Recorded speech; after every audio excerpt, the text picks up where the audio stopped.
Nay, nandito po yung boyfriend ko. Sige anak, papasukin mo. Sige po, Nay. Babe, balik ka na. Hello po, tita. Eto ba yung driver niya, anak? Boyfriend ko yan. Anong driver, Nay? Boyfriend mo to? Halika nga dito, anak.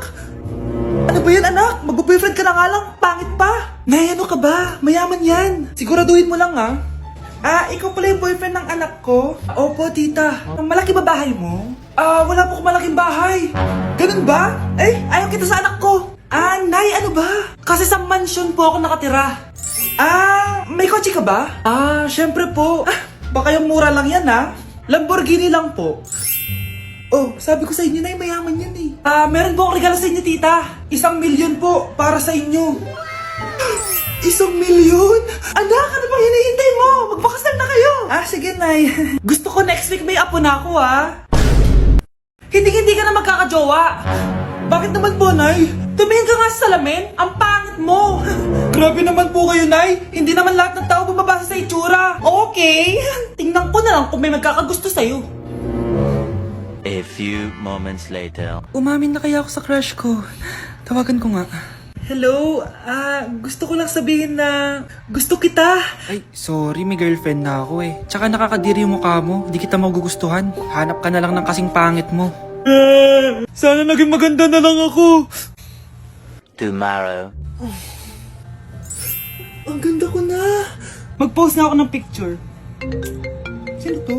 Hello? Ang ganda mo na. Wala na kami ng girlfriend ko. Pwede ba tayo magkita? Seryoso ka ba? Maglaway ka. Hi, Nay! Di ba sabi niyo di po ako magkakajowa? May jowa na ako ngayon. Mayaman at pogi. Sorry anak sa mga sinabi ko sa'yo. Babe, halika. Hello po, tita. Nice to meet you. Christian? Nay? Magkakilala kayo, Nay? Anak, siya yung nawawala mo kapatid. Kapatid kita? Oo. Hi, sis. Anak, sigurado ka na bang itutuloy mo yung pagpunta mo sa ibang bansa? Huwag ka na malungkot, Nay. Kailangan ko magtrabaho doon. Para sa inyo ni Kyle. Ate, mamimiss ka namin. Basta anak ha, palagi kang mag-iingat doon. Kapag inaabuso ka nila, tawagan mo lang ako. Ano ka ba, Nay? Think positive lang tayo, ha? Sige na, baka malate pa ako sa flight ko. Bye-bye na, mamimiss ko kayo. Bye, anak. Nay, tumatawag si ate. Talaga? Hello, anak. Kamusta ka na? Nay, nakuha ko na sweldo ko. Nagpadala pala ako sa inyo, ha? Kumain kayo sa labas. Salamat sa binigay mo, anak, ha? Okay ka lang ba? Kapag may problema ka, tumawag ka lang, ha? Opo, Nay. Mababait yung mga amo ko. Huwag ka mag-alala.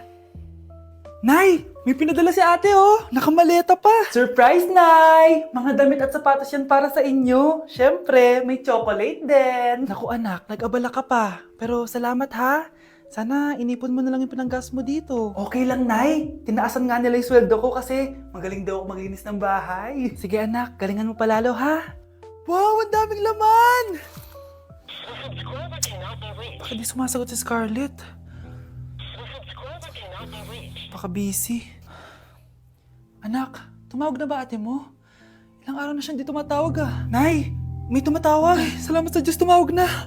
Hello anak. Nay, may pinadala ulit sa ate. Ang bigat. Ano? Anong nawawala? Ano kaya naman nito? Hello? Hello?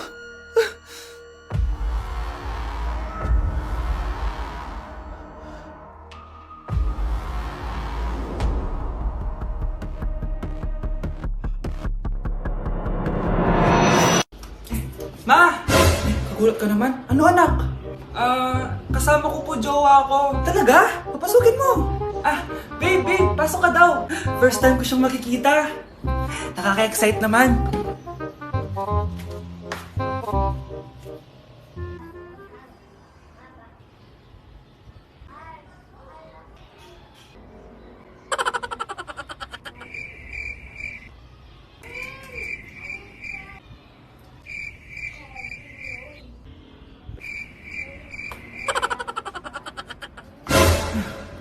Anak!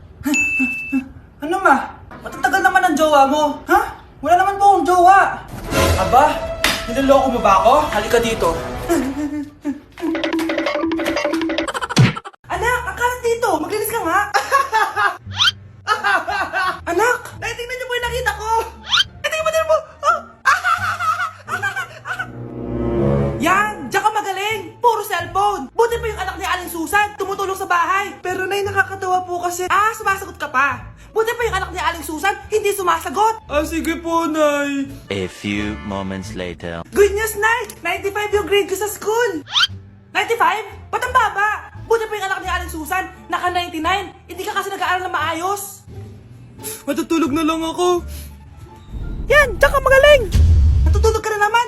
Buti pa yung anak ni Aling Susan, hindi natutulog. Bumaba ka nga. Kakain na lang ako. Yan, kumakain ka na naman. Wala ka lang ginawa kundi kumain. Buti pa yung anak... Tama na. Sumasagot ka pang bata ka, ha? Buti pa yung... Buti pa si Aling Susan, masarap magluto ng ulam. Ikaw, itlog lang, wala pang lasa. Nagrereklamo ka pa sa 95 good grades? Ikaw, ano nakuha mo ng high school? Sige ka, pakita mo sa akin. Buti pa si Aling Susan, hindi mapanakit. Ikaw, mapanakit! Grabe na talaga panahon ngayon. Bakit po, Nay? Tingnan mo itong nakita ko. Bata, puro cellphone, namatay. Fake news lang yan, Nay. Basta, huwag ka man lang mag-cellphone. Akin na yan. Sige po, Nay. A few moments later. Anak, grabe talaga. Bata, patay dahil sa food poisoning. Anak, huwag ka muna kumain. Akin na yan. Sige po, Nay. Gutom na ako. Yung soft drinks na lang ako. Yung dati nating kapitbahay, anak. Namatay dahil sa soft drinks. Huwag kang iinom yan. Sige po, Nay. Magtutubig na lang ako. Anak! Anak, tignan mo to. Bata, uminom na nakakalasong tubig. Namatay. Huwag kang iinom yan. Sige po, Nay. Matutulog na lang ako. Anak! Bakit po, Nay? Anak, ang dami na babangungot ngayon. Huwag kang matutulog, ha? A few moments later. Nay, nanghihina na po ako. Yun na nga ba yung sinasabi ko eh. Tingnan mo to nakita ko. Bata, nakalanghap ng nakakamatay na amoy. Patay! Anak, huwag ka munang huminga. Anak, huwag ka munang tumingin. Anak, huwag ka munang lumabas. Anak, huwag ka munang mabuhay. Yak! Ang cheap naman ang uniform nila. Mukhang maasim. Walang class. 2025 na Android pa din ang cellphone. Kahit siguro Messenger naglalag dyan.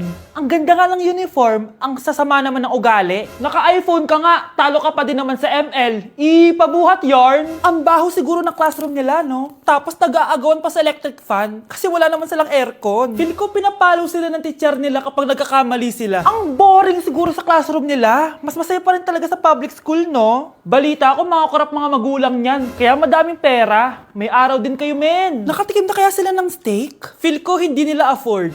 Nakatikim na kayo ng pagmamahal sa magulang? Oh! Sa pool!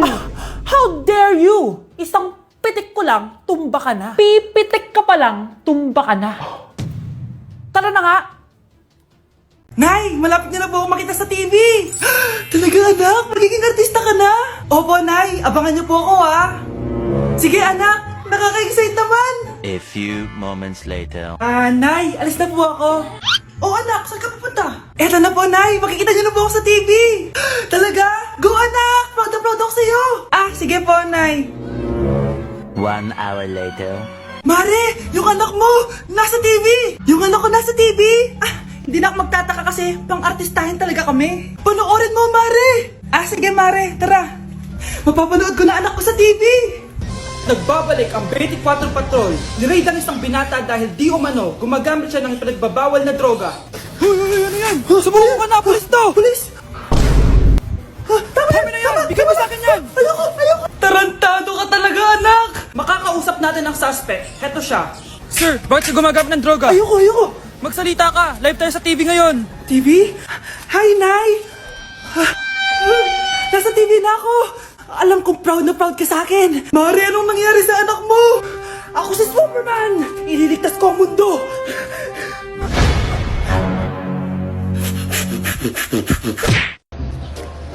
Si Crush ba yon? Magpapapansin nga ako.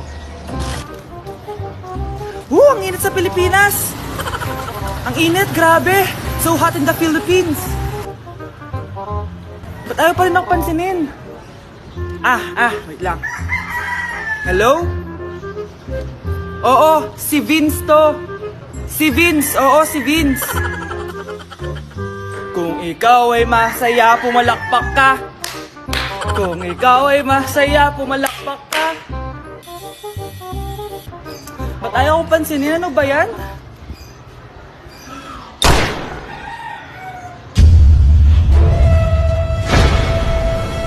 Vince!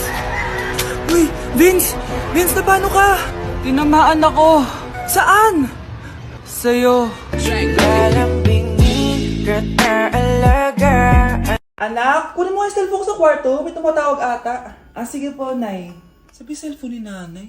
Anak, bilisan mo naman. Ay, salamat naman, nakatae din. Scarlett? Ba't nandyan ka? Eh, di ba pinukuha ko sa cellphone ko? Pinagsasabi mo, Nay. Kanina pa ako dito sa loob. Nay, ito na po cellphone niyo. Sino yan, Nay? Bakit kamukha ko? Teka lang, bakit dalawa kayong Scarlett? Nananaginip pa ako? Nay, ako yung totoong Scarlett. Ha? Sinungaling! Ako to, Nay, ang totoong Scarlett. Sandali nga! Hindi na ako tutuwa sa inyong dalawa, ha? Isa lang ang solusyon dito. Magtatanong ako at kung sino ang makasagot ng tama, siya ang totoong Scarlett. Unang tanong, saan ako may balat? Balat? Nay, sa puwet! Nay, sa kifi. Tama, kifi. Ha? Totoo ba, Nay? O, di ba alam ko? Susunod na tanong. Ano ang timbang ko? Mukha kang 100 kilos, Nay. 75 kilos? Tama, 75 kilos. Yes. Huling tanong. Ano ang birthday ko? Birthday? Mahina pa naman ako sa ganyan. April 14, 1977? April 15, 1977. Tama! Ikaw nga ang totoong Scarlett. At ikaw, dahil talo ka, lumayas ka na dito, impostor! Nay! Sino ba kasing Scarlett na yun? Bakit kamukha ko siya? Anak, kilalang kilala mo talaga ako, no? Siyempre naman, Nay. Anak mo ko eh. Worth it lahat ng pagpaparetoke ko dahil sinira mo ang mukha ko noon. Ngayong napaniwala na kita, gaganti na ako sa'yo.